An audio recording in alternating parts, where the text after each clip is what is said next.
Boa noite a todos os nossos irmãos da Legião Espírita Francisco de Assis.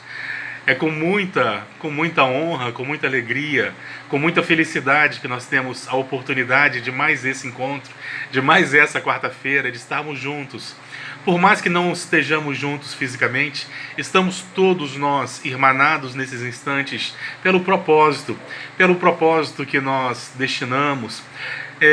Lembrando que nesses instantes em que nós nos debruçamos na mensagem do Evangelho, que nós tentamos nos aprofundar no conhecimento espírita, naturalmente com o objetivo da nossa reforma íntima, da nossa transformação moral, nós pedimos que os amigos espirituais, os nossos anjos, nossa família espiritual, possam abençoar nossos lares, possam iluminar nossos pensamentos, possam de alguma forma nos auxiliar, para que nós possamos conduzir um estudo equilibrado, para que nós possamos de alguma forma interiorizar essas mensagens através das nossas reflexões, através da meditação, que de alguma forma tudo aquilo que for dito aqui esteja de acordo com os pressupostos espíritas e possa de alguma forma nos auxiliar na grande tarefa que nós implementamos,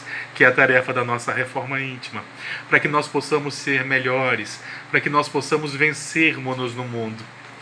Pedimos então que os amigos espirituais abençoem os nossos lares, nossos familiares e aqueles em quem nós mentalizamos que porventura não puderam estar conosco nesses instantes. E nós vamos começar o nosso estudo dessa noite relembrando uma passagem muito curiosa que está no capítulo 2 do Evangelho de Marcos.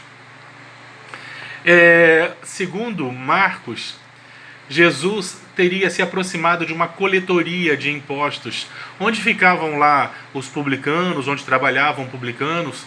A coletoria de impostos eram sedes, eram instalações que serviam exatamente algo semelhante às aduanas do mundo, que nós conhecemos hoje.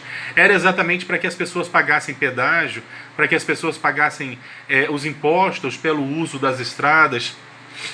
Então Jesus se aproxima de uma coletoria de impostos e lá tinha um personagem chamado Levi.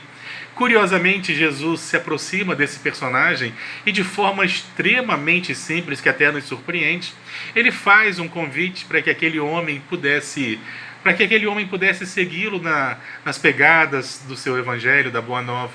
Ele se aproxima de Levi e diz: "Vem e me segue". Segundo a narrativa dos evangelhos, teria sido suficiente para que Levi então passasse a ser um daqueles que seguiriam Jesus, imortalizado como Mateus, nos deixando os seus evangelhos. As narrativas de Mateus são as narrativas mais estudadas, mais utilizadas.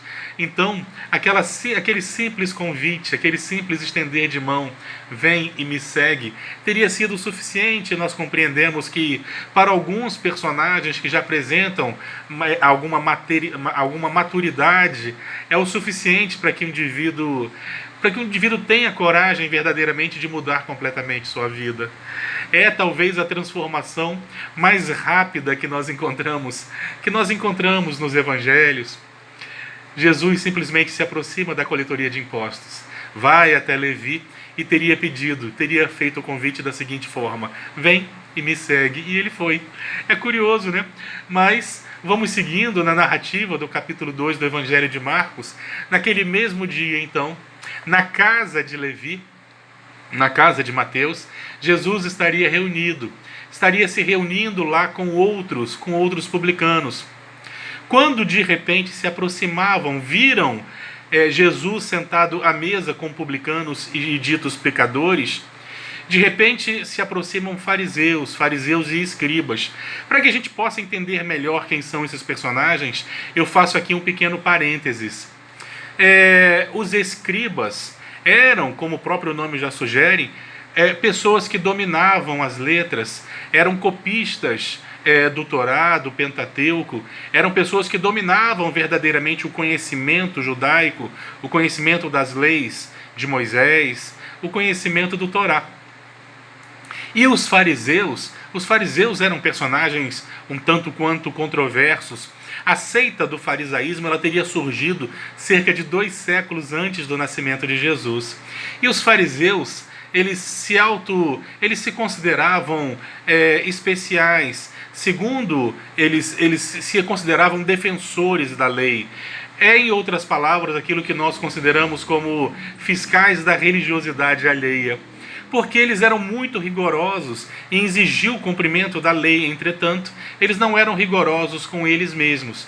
Nós vamos ver isso em diversos momentos do Evangelho. Nós vamos perceber, por exemplo, que Jesus, num determinado momento, vai comparar os fariseus a sepulcros, que são caiados de branco por fora, mas são repletos de podridão por dentro.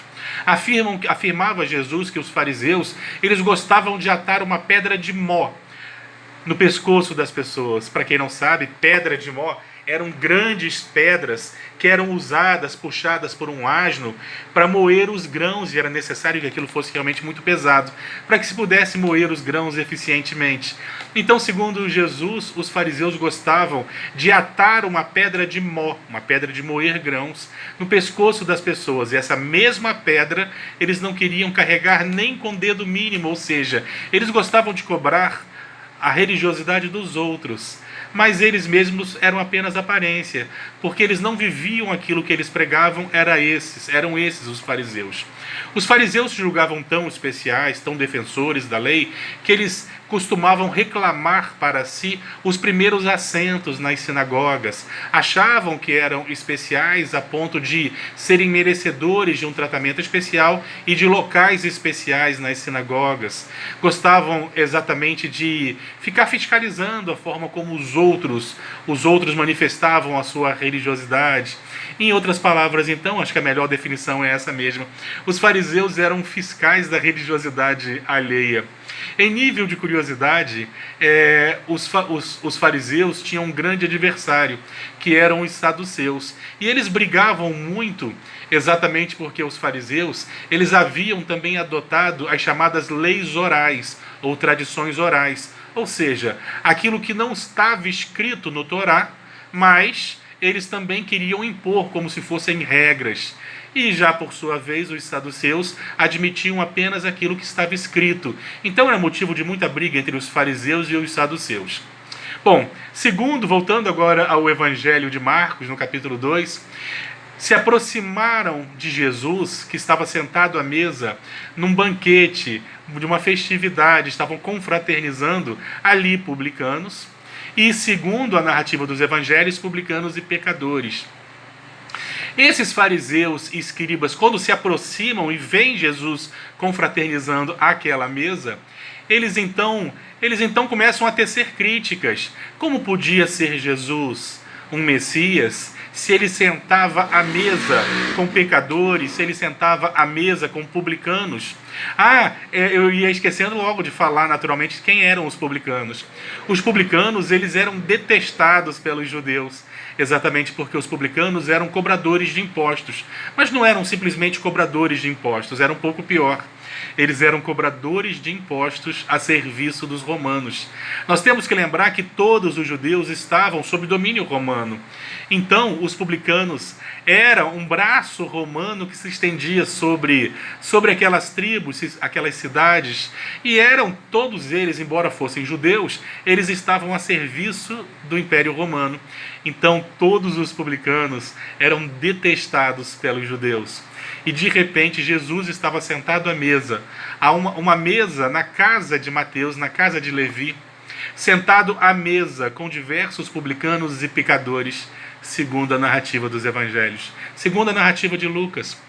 Imediatamente então os fariseus começaram a tecer críticas por Jesus estar exatamente sentado à mesa com os publicanos e com os pecadores.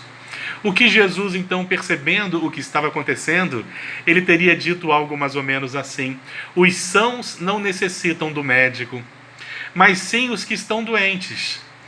Eu não vim chamar os justos, mas sim os pecadores ao arrependimento.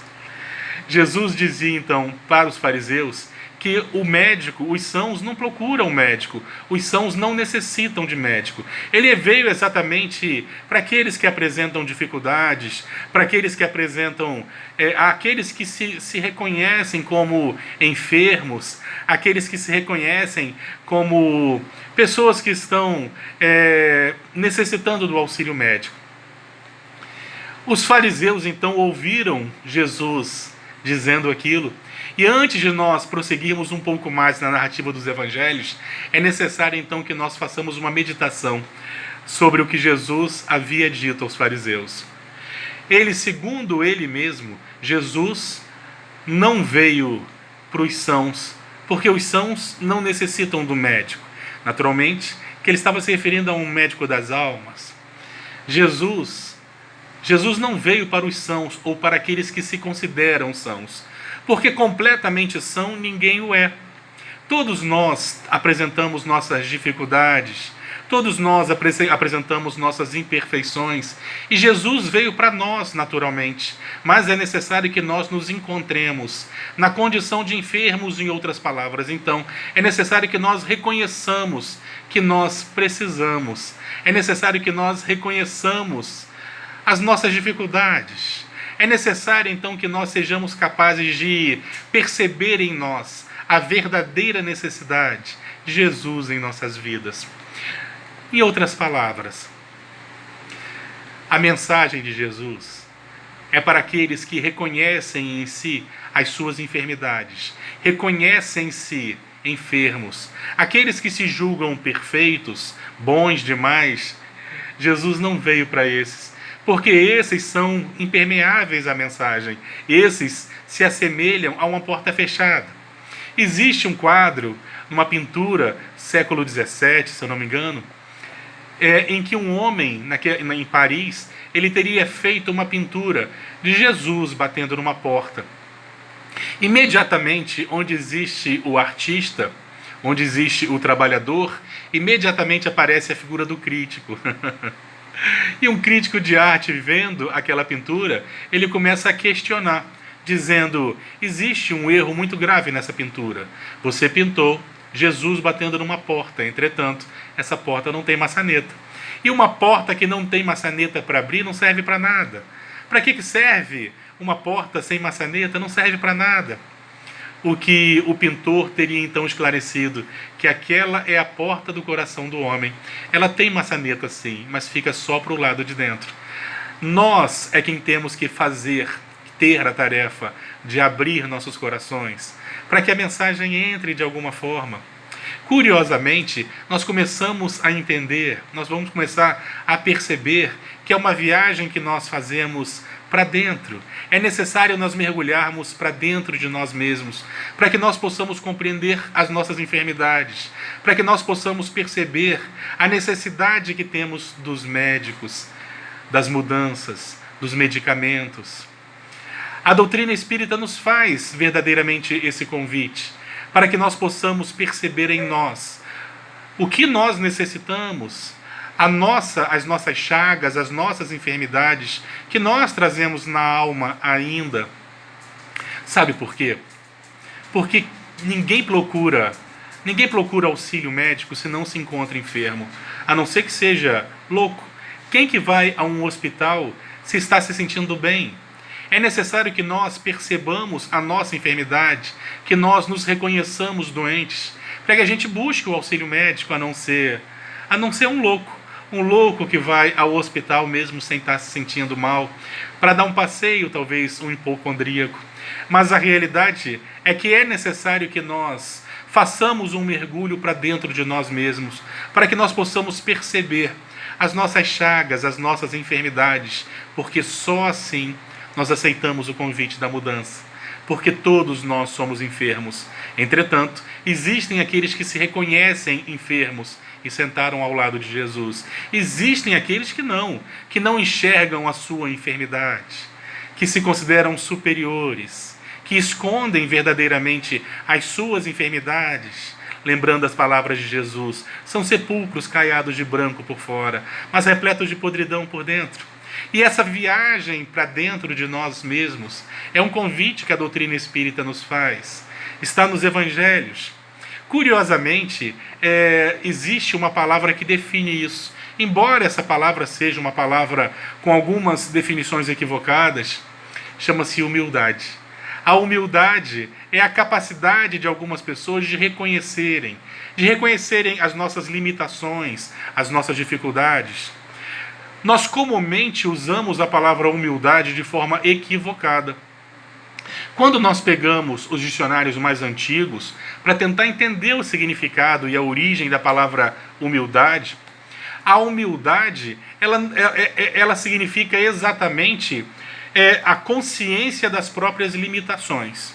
Quando nós pegamos os dicionários mais antigos, nós vamos encontrar em todos os dicionários que a humildade é a consciência das próprias limitações. O que significa isso? Significa que humildade é um indivíduo que é capaz de reconhecer as suas limitações, as suas dificuldades, os seus vícios. É alguém que não ignora as suas imperfeições. Então, a humildade ela é exatamente aquela capacidade que é muito bem retratada numa frase socrática que diz: quanto mais sei, eu mais sei que nada sei. É uma frase que verdadeiramente define bem o sentido da palavra humildade, que é o reconhecimento de que nós nada sabemos, é o reconhecimento de que nós temos muito ainda a progredir, é o reconhecimento de que nós ainda somos imperfeitos e pequenos. Curiosamente, nós não podemos alimentar essa ideia de que humildade é nos fazermos menores do que os outros. Humildade é reconhecer que somos todos iguais. Humildade é uma virtude muito profunda. Ah, Guilherme, mas eu procurei no dicionário e eu vi que os dicionários também trazem humildade como sinônimo de pobreza.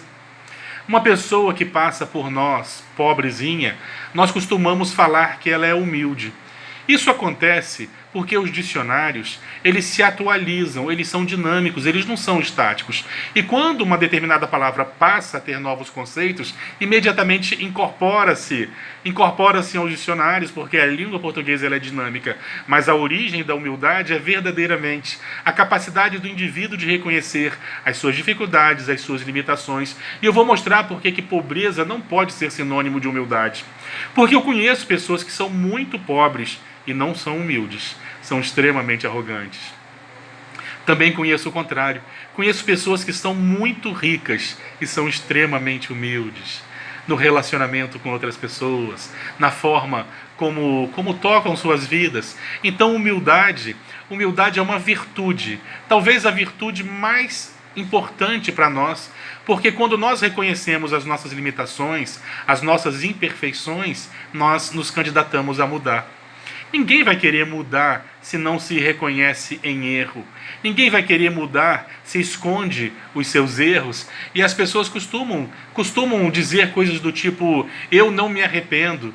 As pessoas costumam alimentar determinados conceitos do mundo, equivocados naturalmente, que faz com que nós, alimentados por nosso ego ou por nossa vaidade, fazem com que nós nos encontremos quase semelhantes à perfeição, ao Todo-Poderoso. Existem pessoas que dizem coisas do tipo: eu não me arrependo, ignorando que o arrependimento é o primeiro passo para a nossa mudança. O arrependimento é exatamente a aquisição da consciência. Devemos nos arrepender sim, porque aquele que se arrepende reconhece que errou e se candidata a mudar. No mínimo pede desculpas, o que faz muito bem ao coração daquele que recebe um pedido de desculpas. Porque quando nós pedimos desculpas reconhecendo verdadeiramente que nós podemos ter magoado outras pessoas, que nós erramos, aquela pessoa se sente valorizada, aquela pessoa sente naturalmente a fraternidade ou a sinceridade nas nossas ações. Então, termos humildade é reconhecer que nós erramos. E o mais importante é nós tentarmos modificarmos-nos, nos candidatarmos à mudança, e ela não acontece da noite para o dia. O primeiro passo é reconhecer que erramos. O nome disso é humildade. Os passos seguintes a vida vai nos proporcionar. Em diversos momentos nós teremos a oportunidade de testarmos-nos, de vencermos-nos. Diversas vezes nós continuaremos tropeçando dos nossos mesmos erros, mas haverá um momento em que nós não erraremos mais. E é assim que nós progredimos. Agora, se nós ignoramos a necessidade de nossa mudança, ou se nós ignoramos as nossas imperfeições, os nossos erros, isso demora muito mais. Nos distanciamos da felicidade. Tem pessoas que se abraçam verdadeiramente, ignorando o quanto que isso lhes causa sofrimento. Ah, meus irmãos, é em nome da nossa própria felicidade. Vamos aprender a fazermos essa viagem para dentro de nós mesmos, como nos convida o Evangelho Espírita. Evangelho Espírita, lá no Evangelho Espírita nós vamos encontrar aquela passagem muito discutida por todos nós do Espírito Santo Agostinho, onde Santo Agostinho nos ensina uma forma de nós percebermos nossos erros. Diz ele que quando estava encarnado, ele ao final do dia, ele tentava se lembrar de diversos momentos do seu dia em que ele se relacionou com outras pessoas, e se ele percebesse a possibilidade dele ter magoado alguém, dele ter ofendido alguém, no dia seguinte, então, ele, na primeira oportunidade, ia se desculpar, ia desfazer o mal. E ele continua dizendo no parágrafo seguinte, nós não podemos parar a leitura apenas no primeiro parágrafo. No parágrafo seguinte ele diz que nós, motivados pelo nosso ego, nós temos uma tendência a não enxergar o mal que nós fazemos, ou nós temos uma tendência a sermos muito complacentes. Então ele dizia o seguinte: quando nós formos fazer esse exercício de nós revermos todas as horas do nosso dia, é muito importante que nós nos coloquemos no lugar do outro. Colocar no lugar do outro para tentar sentir o que o outro sente. É a única forma de nós compreendermos o quanto nós podemos magoar, o quanto nós podemos ofender. Ah, meus irmãos, a lição é muito grande. Nós teríamos ainda muitas linhas para nós debatermos, para nós falarmos exatamente dessas passagens, dessa passagem especial do capítulo 2 do Evangelho de Marcos. Mas nós vamos deixar por um outro momento de estudo. Peço a Deus que nos abençoe, que nos ampare e que possa estar conosco, abençoando nossos lares e nos dando a oportunidade de enxergarmos-nos, para que nós consigamos lograr o autoconhecimento, para que nós possamos lograr a humildade, para que nós possamos aprender a nos vencer. Estamos aqui para isso. Que a paz de Jesus permaneça entre nós.